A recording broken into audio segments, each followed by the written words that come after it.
마태복음 1장 18절부터 23절입니다.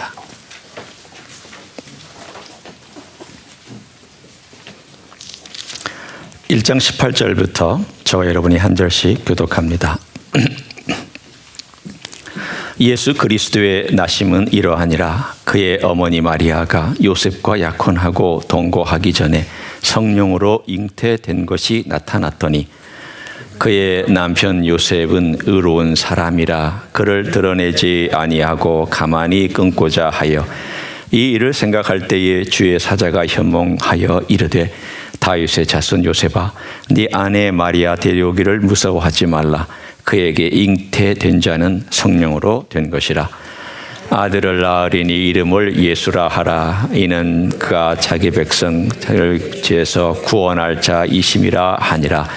이 모든 일이 된 것은 주께서 선지자로 하신 말씀을 이루려 하심이니 이르시되 보라, 처녀가 잉태하여 아들을 낳을 것이요 그의 이름은 임마누엘이라 하리라 하셨으니 이를 번역한즉 하나님이 우리와 함께 계시다 함이라. 아멘. 여러분이 생각할 때에 세상에서 제일 큰 기적이 뭘까? 어떤 게 제일 큰 기적일까? 무엇을 기적으로 삼을까? 말씀하실 수 있는지 아마 사람마다 다 다를 것입니다. 어떤 사람은 죽는 자가 다시 살아나는 게 제일 큰 기적이 아닐까요?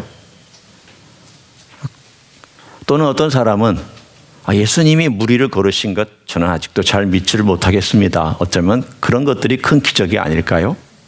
사람마다 나름대로 머릿속에 제일 큰 기적에 대해서 생각할 겁니다. 또 어떤 분은 스케일이 크게 천지창조가 제일 큰 기적이 아닐까요? 없는 데서 다 만들어내셨잖아요. 그러니까 제일 큰 기적이 아닐까요? 라고 말하시는 분도 있을 겁니다. 제가 생각할 때 제일 큰 기적은 성육신입니다. 왜 성육신이 제일 큰 기적일까? 하나님은 우주보다 크신 분입니다. 하나님은 하늘보다 높으신 분입니다. 솔로몬이 기도할 때에 이렇게 기도했습니다. 하늘에 하늘이라도 주를 담을 수가 없다. 이 말은 그는 하늘보다 높고 그는 우주보다 크고 우리가 생각한 상상 이상의 존재인 것을 솔로몬은 고백했습니다. 그렇게 높으신 분과 그렇게 넓으시고 크신 분이 조그마한 아기가 돼서 이 땅에 오셨다. 이게 말이 됩니까? 여러분, 이게 말이 되는 이야기입니까? 여러분, 아기 받아보셨잖아요. 저도 첫째 아이가 태어났을 때 달라스 베일러 호스피털에서 아기를 낳았습니다. 그 아이를 이제 바로 태어나자마자 의사가 들어오라고 그래서 그 병원 안으로 들어가서 그 아기를 받았는데 이 핏덩이를 받고 나서는 이거 어떻게 할 줄을 모르겠더라고요. 왜냐하면 연체동물 같았습니다. 흐느적거렸어요. 그러니 내가 만약 이 아이를 잘못 안고 있으면 이거 제 그 연습도 못한 이 첫 번째 아버지가 된 사람으로서 떨어뜨리면 어떡하나 이런 두려운 마음. 이 아이가 내 품에 잘 있어야 되는데 제가 벌벌 떨면서 이렇게 아이를 안고 있었더니 의사가 웃으면서 이렇게 안으라고 저에게 손 받치는 법과 왼손으로 어떻게 받치는지, 목을 어떻게 받치는지, 얼굴 어떻게 받치는지, 뒤로 어떻게 받치는지를 알려주었던 기억이 생생합니다. 그런 연약한, 가장 초라한, 누구도 두려워하지 않는, 누구도 그 존재 때문에 벌벌 떨지 않는 그런 연약한 아기로 왔다는 것이 사실은 이 세상에서 제일 큰 기적입니다. 저는 지금도 그 기적을 다 이해하지 못합니다. 하지만 우리가 그 큰 기적을 좀 이해하기 위해서 저는 오늘 구약에 있는 탄생의 이야기 5개와 그리고 신약에 있는 예수님 이전의 탄생 이야기 1개, 그리고 마지막으로 예수님의 탄생 이야기 한 개 해서 총 7개의 탄생 얘기를 여러분과 잠깐 나누기를 원합니다. 왜냐하면 이 탄생 이야기들은 다 사실은 조금씩 연결되어서 그 탄생을 가리키고 있기 때문입니다. 첫 번째 탄생 이야기, 성경에 나오는 첫 번째 탄생 이야기는 가인의 이야기입니다.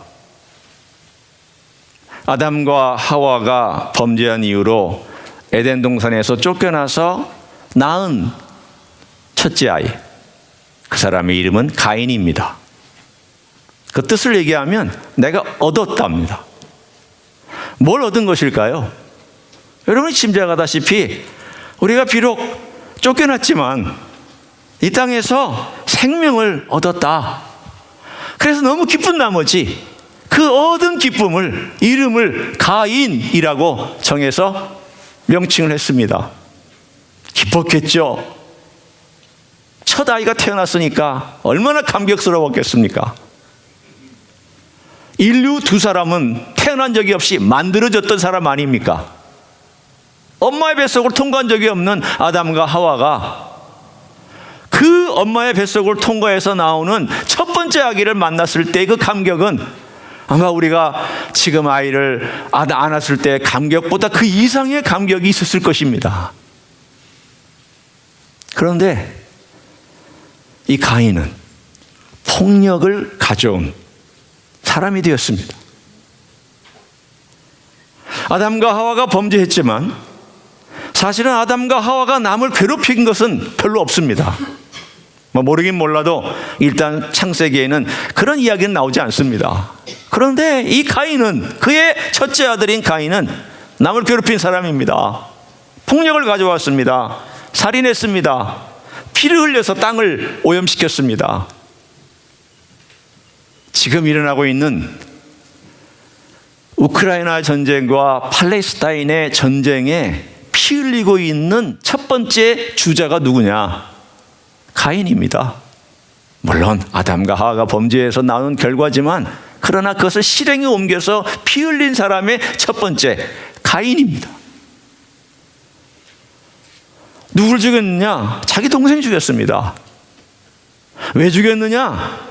1,000원만 없으면 내가 행복할 텐데, 1,000원만 사라지면 내가 괜찮은데, 1,000원만 없애버리면 내가 내 제사가 그런 대로 받아들여질 텐데, 그래서 죽였습니다. 가인은 내가 얻었다가 아니라 내가 잃은 자가 되었습니다. 아담과 하와가 내가 얻었다라고, 생명을 얻었다라고 했지만 사실은 가인은 생명을 죽인 자가 되었기 때문에 결국 떠나버렸습니다. 그 곁을 떠나서 방황하는 자가 되었고, 그 곁을 떠나서 하나님 없는 문명을 만들어낸, 홍수 이전에 하나님 없는 문명을 만들어낸 최고의 사람들이 되었습니다.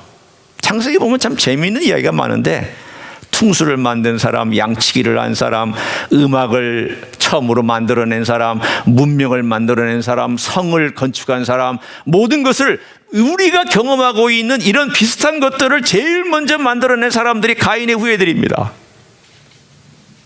왜 만들어냈느냐? 하나님 없이 우리가 안전을 어떻게 하면 누리고 즐겁게 살 수 있을까를 고안해내고 생각해낸 사람이기 때문입니다. 첫 번째 탄생은 실패로 끝났습니다. 땅에 저주를 가져왔고, 피를 가져왔고, 고통을 가져왔고, 생명을 얻은 게 아니라 생명을 잃고, 그리고 관계를 잃는 결과를 가져왔습니다. 두 번째 탄생 이야기는 이삭의 이야기입니다. 창세기 이야기가 뚝 떨어져서, 장으로는 많지는 않지만 그러나 시대적으로는 뚝 떨어져서 홍수 이후에 첫 번째 탄생 이야기가 누가 나오느냐면 이삭이 나옵니다. 상당히 길게 나오죠. 100세 아브라함이 얻은 아들 이삭, 그 이름의 뜻은요, 웃음입니다. 왜 웃음이 되었느냐? 하나님의 유머러스한 면이 드러나는 이 장면입니다. 99세 때 하나님께서 방문하셨는데, 이 사라가 저 뒤에 문간 뒤에서 듣고 있다가 피식하고 웃었습니다. 너 내년에 아들 난다. 그러니까 사라가 에이 하나님도 농담도 심하시지 어떻게 나 같은 나이에 아기를 낳을 수 있다고 그러시나. 그래서 웃었습니다. 그리고 하나님께서 사라에게 너 웃었다 그랬더니 안 웃었습니다. 너 웃었어? 안 웃었습니다. 그때 하나님께서 아니야 그러면 걔 이름을 웃음이라고 쳐라. 그래서 하나님께서 그 이름을 웃음이라는 이름을 주셨습니다. 여기는 여러 뉘앙스가 있습니다. 적어도 한 3가지의 의미가 있습니다. 첫째는 사라의 불신앙에 대하여 하나님께서 이름으로 가르쳐 주신 것이 첫 번째 의미고, 두 번째는 이 아이는 너희 가정에 웃음을 가져올 것이다. 세 번째는 하나님께 웃음을 가져온 이 아이입니다. 왜냐하면 이 이삭을 통하여 메시아가 올 것이기 때문입니다. 하나님의 웃음이 되었습니다. 이게 두 번째 이야기입니다. 세 번째 이야기는 리브가의 뱃속에 있었던 야곱과 에서의 이야기입니다. 여러분이 알고 있는 이야기를 간단하게 종합하고 정리하면 그 뱃속에 두 나라가 있었습니다. 두 문명이 있었습니다. 그 앞에도 이스마엘이 이삭을 괴롭혔던 것처럼 이 이야기도 결국 갈등의 이야기로 출발하고 갈등의 이야기로 끝이 나고 그 갈등은 지금까지도 진행되고 있습니다. 에서는 하나님 없이 사는 나라, 개인, 문명을 상징합니다. 야곱은 붙잡았죠. 그러나 적어도 하나님을 붙잡으려고 애를 썼다가 나중에는 그 붙잡는 주먹을 놓고 하나님께 항복한 인생이 됐던 게 바로 야곱입니다. 야곱의 생애를 저는 이렇게 정리하고 싶습니다. 항복해 가는 인생. 점점점 하나님께 항복해 가는 인생. 그 항복이 어디에서 클라이박스가 되느냐? 그가 애굽에 내려갈 때 하나님께 기도합니다. 하나님, 제가 갈까요 말까요? 그랬더니 하나님께서 나타나셔서 이렇게 얘기합니다. 가라, 내가 너와 함께 내려간다. 하나님께서 얼마나 마음이 기뻤으면 그 야곱에게 나타나셔서 내가 너와 함께 갈 테니까 걱정하지 말고 내려가라. 그리고 내가 너의 자손들 데리고 올라올 것이니까 아무 걱정하지 말라고 하나님께서 사인으로 그렇게 확고하게 말씀해 주셨습니까? 그의 탄생 이야기는 그런 이야기입니다. 점점 하나님을 향하여 가까이. 그러나 내 주장과 내 욕심은 항복해가는 인생을 살았습니다. 네 번째 이야기는, 탄생 이야기는 모세입니다. 모세는 사실 여러분이 이미 다 알고 있는 가장 어떤 의미로는 위대한 유대교의 가장 핵심되는 인물입니다. 이 세상에서 특별히 유대교 사람들에게서 제일 존경한 사람이 누구냐? 그러면 열이면 아홉이 얘기합니다. 모세입니다. 왜 모세입니까? 물으면 그가 우리 민족을 만들었잖아요. 우리에게 율법을 주었잖아요. 그가 우리를 위해서 기도해서 우리가 멸망하지 않았잖아요. 그가 우리를 출애굽시켰잖아요. 그리고 얘기할 겁니다. 그는 우리의 구원자잖아요. Savior. 그들에게 있어서 제일 중요한 것은 Savior입니다. 우리를 구원했다라는 겁니다. 왜 이게 중요하냐? 사실은 모세는 바로 앞으로 다가올 Savior, 구원자의 모형이 되기 때문입니다. 다섯 번째는 사무엘의 이야기입니다. 사무엘은 마치 아브라함 이야기하고도 비슷하고 이삭의 이야기도 비슷한 이야기 속에 나왔습니다. 엘가나와 한나라고 하는 두 부부 사이에 나왔던 첫 번째 아기입니다. 그 이름은 들으셨다. 하나님께서 들으셨다라는 뜻입니다. 그 생애는 하나님께 온전히 바쳐진 생애였고 그가 세 가지를 우리들에게 역할을 감당했던 것을 그의 생애는 보여줍니다. 첫째는 사사로, 둘째는 선지자로, 셋째는 제사장으로. 이게 왜 중요한지 아십니까? 사사는 왕의 역할이나 다름이 없고요. 선지자는 여러분이 아시는 거고 제사장도 아시는 건데, 예수님께서 이 땅에 오셔서 어떤 역할을 하셨느냐고 만약에 물으신다면 이 세 가지를 말할 수 있습니다. 예수님은 왕이십니다. 예수님은 선지자이십니다. 예수님은 제사장이십니다. 세 가지예요. 어떻게 왕이시냐? 이 땅에 다스리기 위해서 오셨잖아요. 이 땅에 가르치시기 위해서 오셨잖아요. 이 땅에 자기 자신을 제물로 드리는 제사장의 역할을 하시기 위해서 오셨잖아요. 사무엘의 인생은 앞으로 다가올 메시아의 이미지를 그대로 보여줍니다. 제가 5가지 탄생에 대한 이야기를 했는데 이 5가지가 다 예수님과 다 연결되어 있습니다. 그리고 신약에 나와서 처음 나오는 탄생 이야기가 세례 요한의 탄생 이야기입니다. 세례 요한의 이야기는 그 아버지 사가랴와 어머니 엘리사벳 두 사람 사이에서 태어난 아기입니다. 그런데 예수님께서 세례 요한을 향하여 이렇게 칭찬해 주셨습니다. 이 세상에 태어난 모든 사람들 중에 제일 위대한 사람이다. 그 말은 아브라함보다도 모세보다도 혹은 여러분이 영웅으로 여기는 어떤 인물보다도 이 세상에서 정말 위대하다고 생각하는 어떤 인물보다도 제일 위대한 인물은 예수님께서 뭐라고 말씀하셨느냐? 세례 요한이다 라고 그렇게 칭찬해 주셨습니다.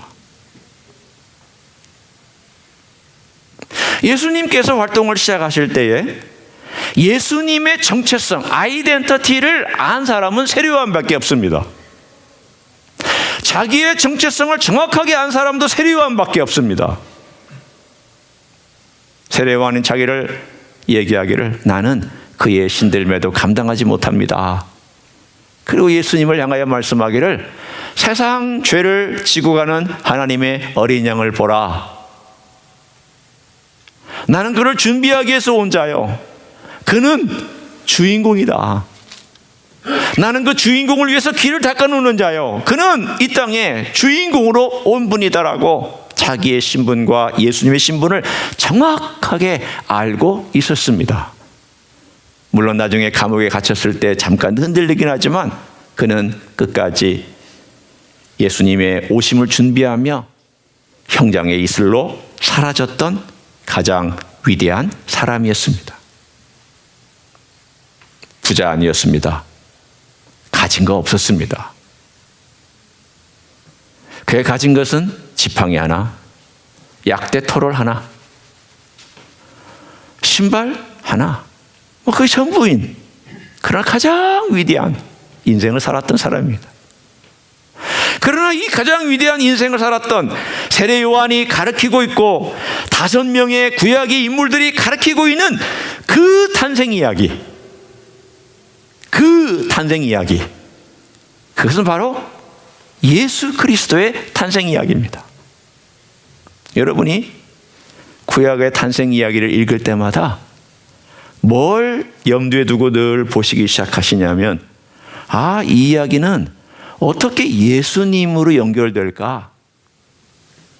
성경에 숨겨놓은 메시지가 이 탄생의 이야기를 얘기할 때에는 그 탄생의 이야기를 말씀하고 싶은 성령의 메시지가 있습니다.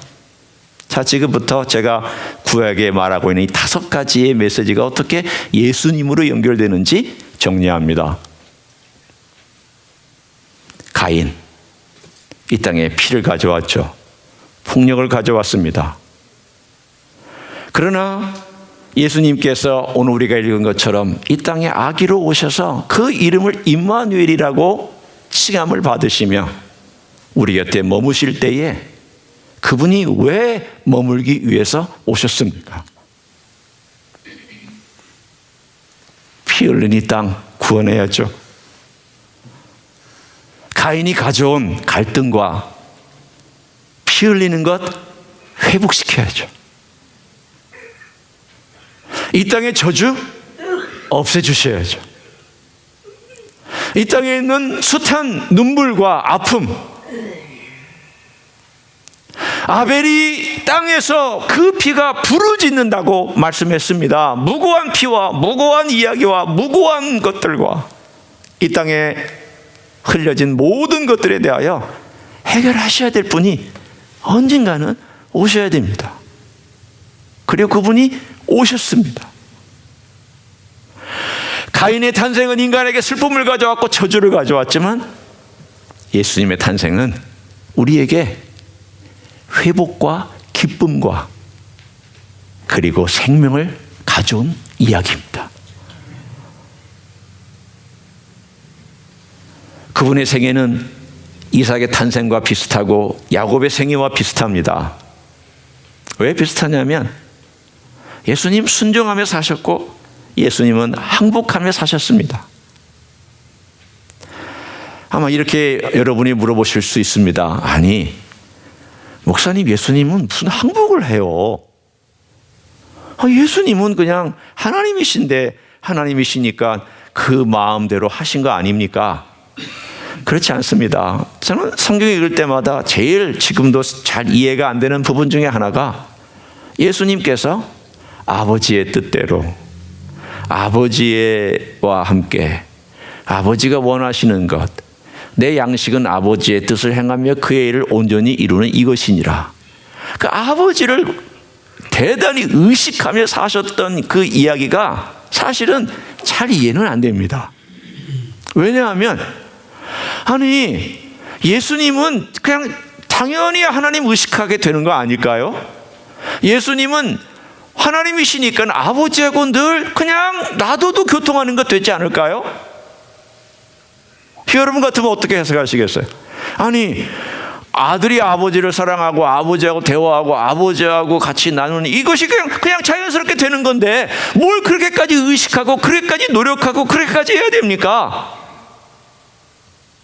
그런 성경을 보면 예수님은 대단히 의식하셨어요. 대단히 거기에 마음을 두셨어요. 저는 이해가 안 돼요. 잘 이해 안 됩니다. 그러나 이 땅에 오셔서 인간으로서 예수님께서 하나님 아버지와 교통하기 위해서 얼마나 부단히 애쓰시고 얼마나 부단히 항복하시고 얼마나 부단히 순종하셨는가를 보여주는 그런 이야기들이 복음서 곳곳에 있습니다. 겟세마네 동산에서 예수님 항복하고 싶지 않았잖아요. 하나님, 이 잔 좀 옮겨주시면 안 돼요? 항복하고 싶지 않았잖아요. 왜 그런 마음이 들지 않을까요? 그런데 결국은 기도하시고 애쓰시고 땀방울이 빗방울이 되도록 기도하시고 나서 그분이 하나님께 항복했잖아요. 예수님도 항복하시잖아요. 야곱이 약복강가에서 하나님께 항복했듯이 야곱이 하나님의 뜻에 순종하기 위해서 기도했듯이 예수님도 이 땅에 오셔서 아버지의 뜻에 순종하기 위해서 항복하는 법을 계속 훈련하셨다고 히브리서 5장은 말씀하고 있습니다. 이삭의 생애와 야곱의 생애는 순종과 항복의 생애를 보여줍니다. 그리고 예수님은 모세처럼 이 땅에 오셔서 구원자로 오셨습니다. 그리고 사무엘처럼 왕으로, 선지자로, 제사장으로 오셨습니다. 가만히 생각하니까 내 삶에 내가 만약에 이제 주님 앞에 갈 때까지 우리 주님께서 나를 위해서 뭘 하실까를 가만히 생각해 보면 일단 구원은 해주셨고 앞으로 주님 오시면 내 육체도 구원해 주실 거니까 구원은 또 앞으로 몸의 구원은 앞으로 일어날 거고 그러니까 영혼의 구원은 이미 일어났고 몸의 구원은 앞으로 일어날 거고 그럼 그 사이에서 나는 어떻게 살아가야 되느냐? 그게 숙제잖아요. 예수님이 오셔서 우리에게 이 탄생이 알려주시는 숙제가 있다면 세 가지예요. 나는 왕이다. 나는 선지자다. 나는 제사장이다. 그러면 예수님께서 어떻게 왕으로, 선지자로, 제사장으로 내 삶 가운데서 머물고 계시느냐? 임마누엘의 왕, 임마누엘의 선지자, 임마누엘의 제사장이라고 하면 여러분이 거기다가 임마누엘을 형용사로 집어넣고 여러분이 적용하기 시작하기를 원합니다. 자, 저에게 한번 적용해 봅니다. 예수님 임마누엘에 오셨어요. 임마누엘은 우리와 함께 계시다. 사람은 함께 있으려면 그냥 가까이만 있으면 돼요. 안으로 절대 못 들어옵니다. 여러분 마음속에 들어오는 것은 그 사람의 이미지나 생각이지 그 존재가 들어오지는 못합니다. 그렇죠? 아무도 못 들어가요.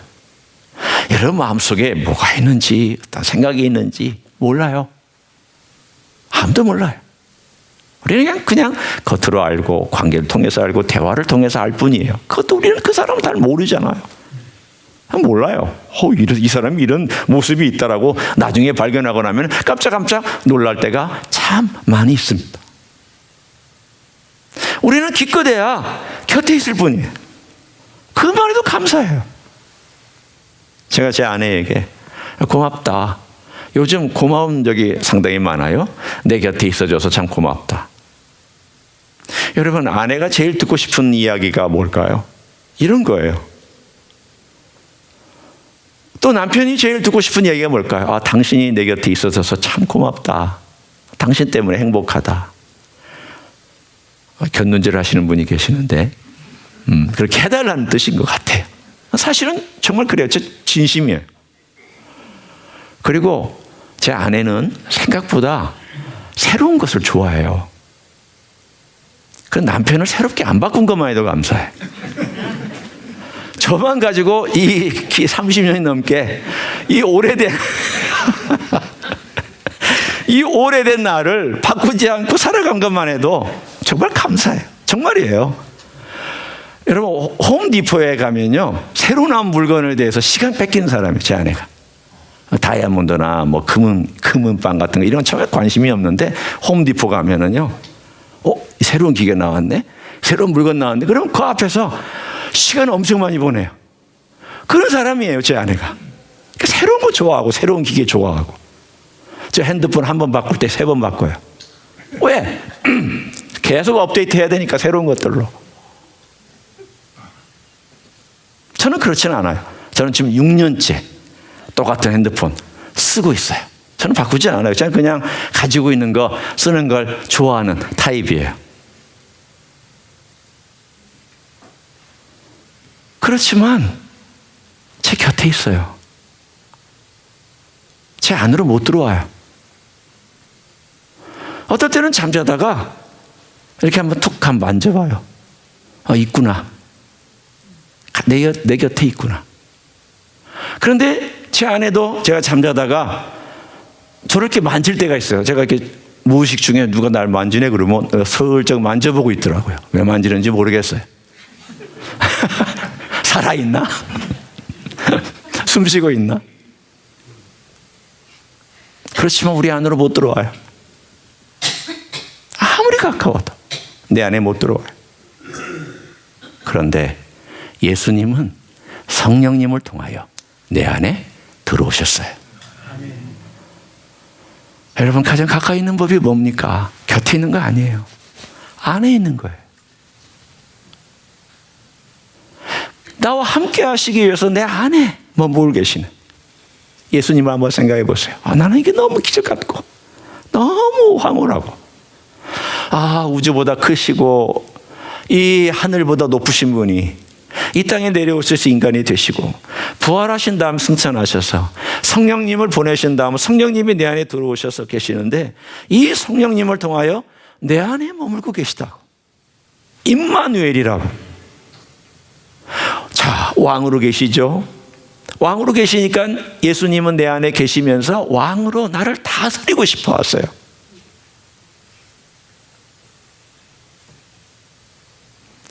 네 마음에 어디가 아직도 내 다스림이 없느냐? 내가 왕인데, 너의 왕인데, 네 마음속에 방이 예를 들면 10개가 있다고 가정해봐요. 뭐 10개뿐이겠습니까? 작은 방들이 수천 개, 수만 개 있잖아요. 그 방들에 아직도 내가 내 주권과 내 왕권이 미치지 못하는 영역들이 있구나. 너 그거 내놔라. 내놓기를 원하시는 주님이에요. 왕이시니까. 그런데 왕인데도 불구하고 이 왕은 점잖은 왕이에요. 온유하고 겸손한 왕이에요. 나를 다스려 주시지만 절대 강압하지 않으세요. 그러니까 내가 열어야 돼요.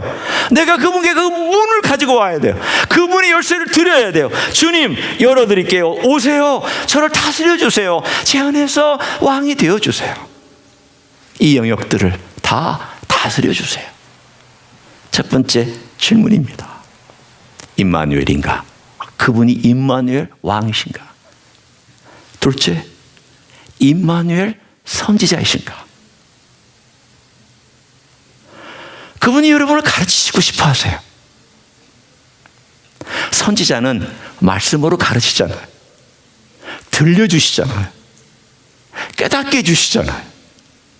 그러면 예수님께서 우리 안에서 임마누엘의 선지자로 해주시기를 원하는 게 뭘까요?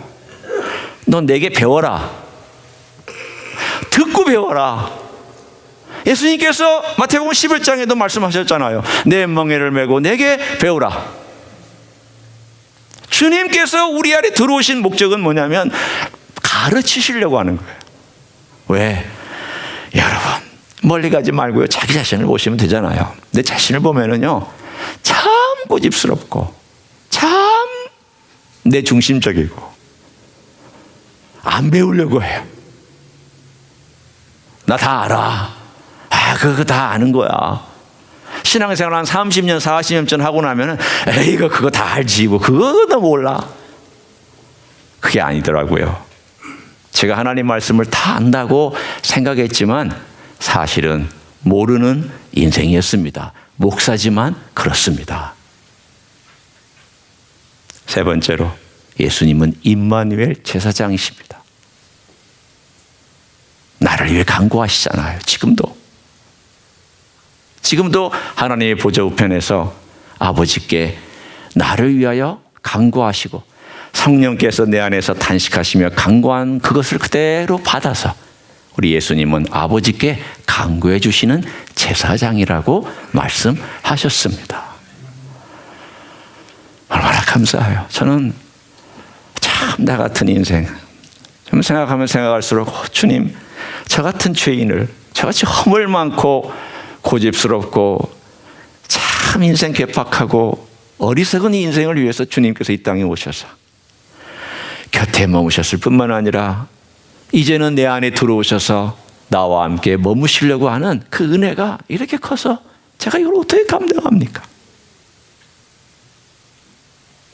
그 두렵고 크신 분이 내 안에 계시니까 감사하고, 그 영광과 존귀와 능력을 가지신 하나님이 내 안에서 머무시고 계시다라는 것이 너무 귀하고 감사해서 저는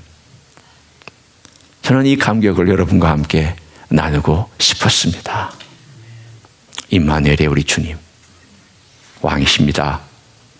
선지자이십니다. 제사장이십니다.